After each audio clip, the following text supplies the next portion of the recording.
Good. Now we're recording. Awesome. Cool. Okay. Ooh, good to be here.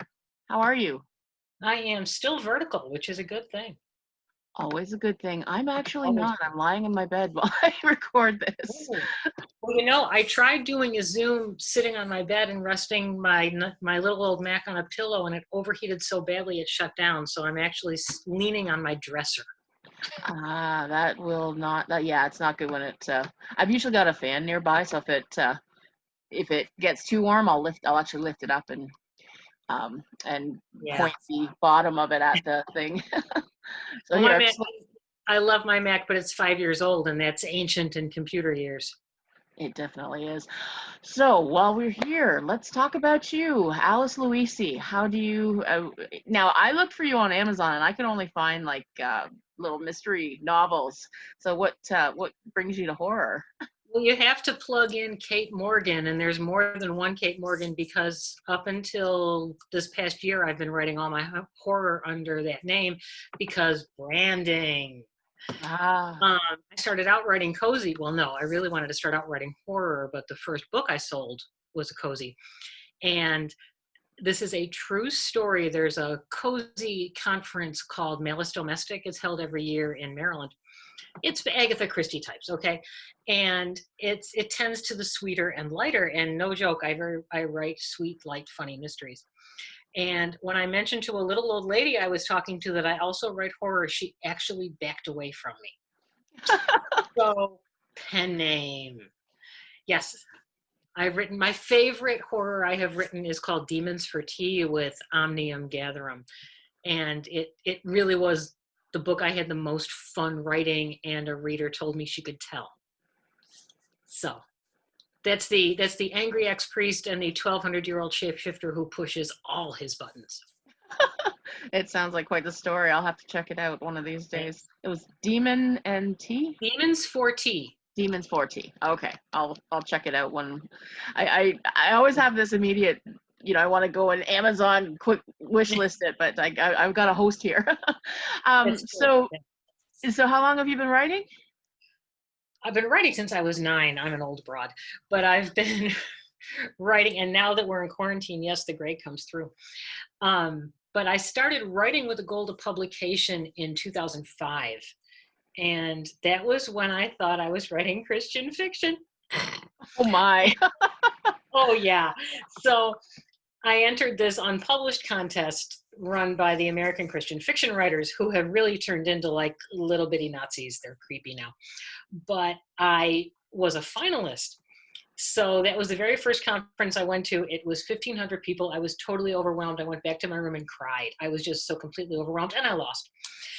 And because that turned out to be my very first horror published, called The Redeemers. And yeah, it was the wrong market. But yeah. But hey, that was the one. I did win a prize with that one. I won a $500 unpublished prize for that one. And one of the judges for the Christian contest, when I met her in person, told me that she lives in a big old farmhouse and her husband was traveling, so she thought she'd read the entries, and she read the first 3 chapters of what became The Redeemers. She went to her garage, she locked the book in her car, and she locked the connecting door and turned on all the lights, and she didn't understand why I was so happy to hear that. Yeah, we horror writers, we like it when we scare people and disturb them, I guess. What have Well, you found? I mean, I don't know how many horror writers you've met in person, but have you found that they're like the most well-adjusted people? we totally are. I'm sorry, because we get it all out in, and my last few books, which are sort of cozy and sort of not, they're really not sweet enough to be cozy. I have a friend who writes very sweet cozies, and I can't read her books. I love her, and she can't read mine, so it's totally mutual. Um, the very, sorry, I tend to get a little horror-ish in my cozies, and my editor's like, you have to take that out. Like I had this horrible real estate agent trying to drive a bunch of nuns out of their crappy old building because he wanted to raise everything and make, a shopping mall out of it. And well, the ghost haunting the convent decided that wasn't going to happen. So he tried to burn the place down, and she accelerated the incendiary device. And I had to Google what burned eyeballs look like. Don't Oh, do that. I took that for the team. I took it for the team.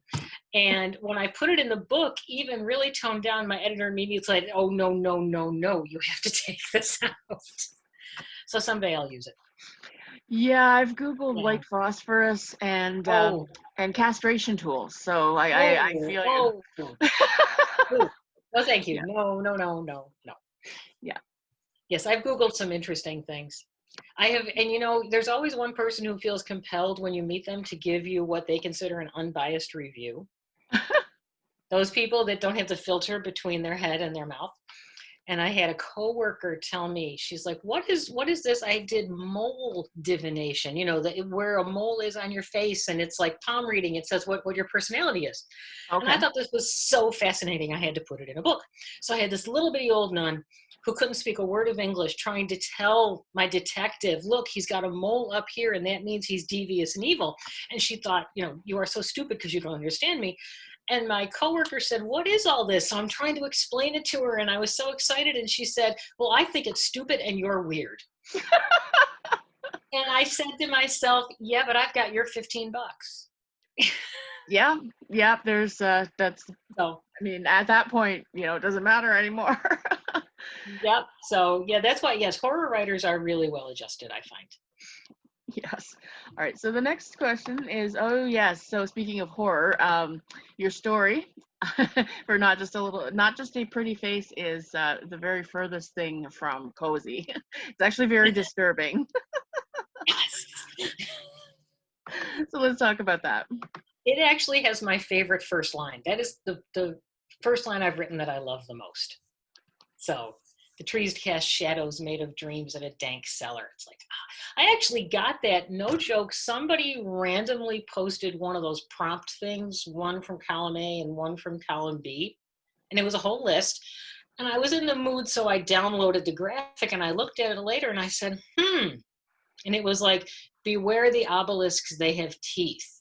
And I was like, well, that's really weird. And that story came out of Yeah, yeah, yeah. There's a lot of very strange imagery, but you don't know if she's hallucinating, if she's on drugs, if she's mental, if she's and it. those are always the best kinds of stories where you can't quite tell what's going on until the end, and then you just think, oh my gosh. Yeah. Yeah. So let's see here. What are some of your writing influences? I always put that as just like a, in case we don't have anything else to talk about, but we've always got lots to talk about. So what would you Oh, consider? Lovecraft. I started reading Lovecraft when I was about 10, which is a little too young to read Lovecraft. And I had no idea what a bigoted git he was back then, because you don't see that. Now I actually cannot reread some of his stuff.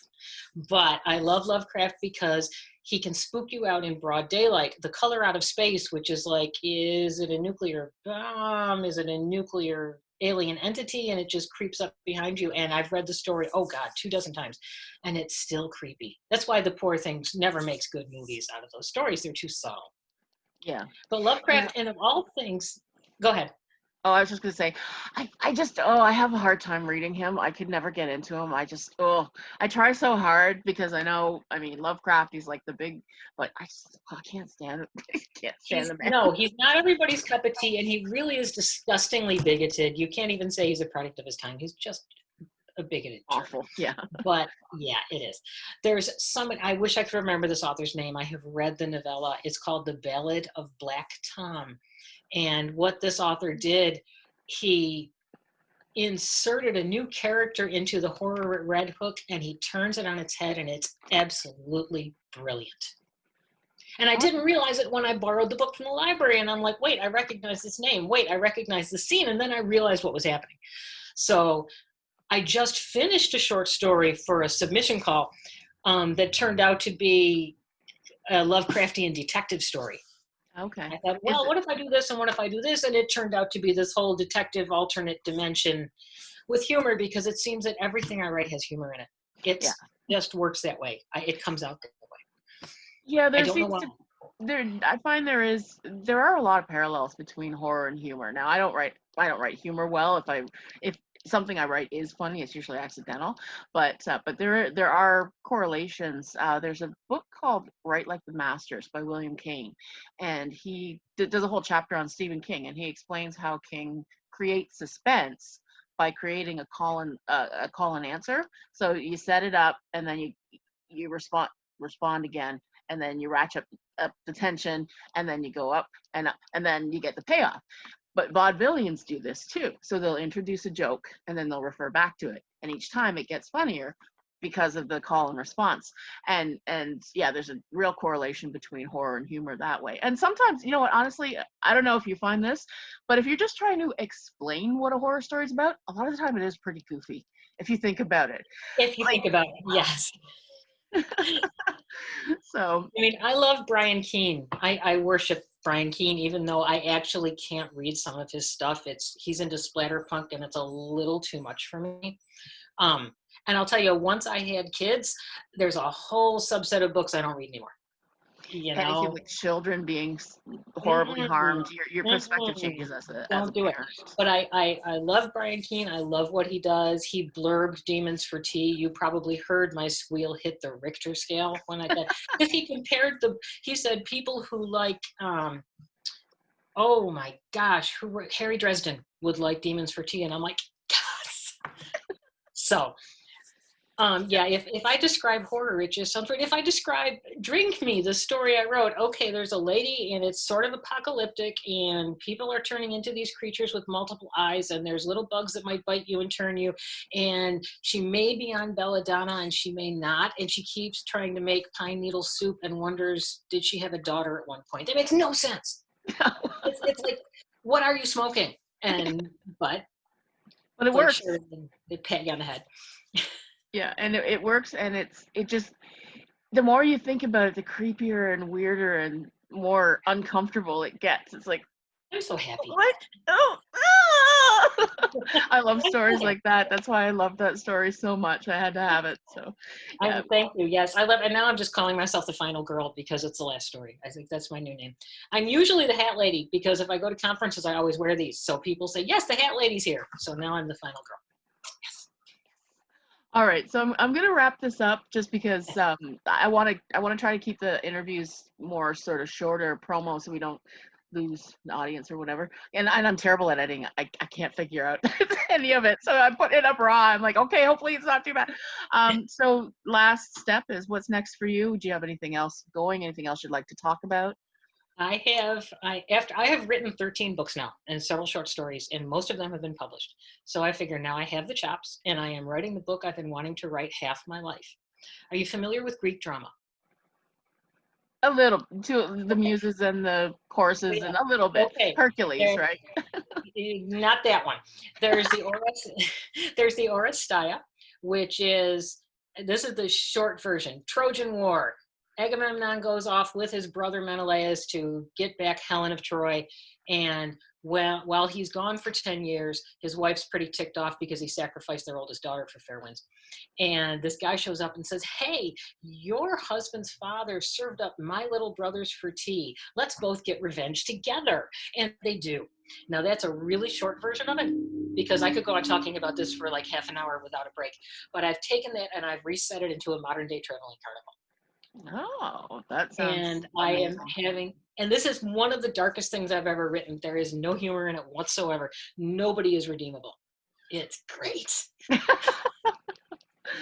I also have a whole new cozy mystery series plotted out, but I'm doing this first. Yeah. Because cozy sells. Okay, that's great. We're gonna wrap it up for now.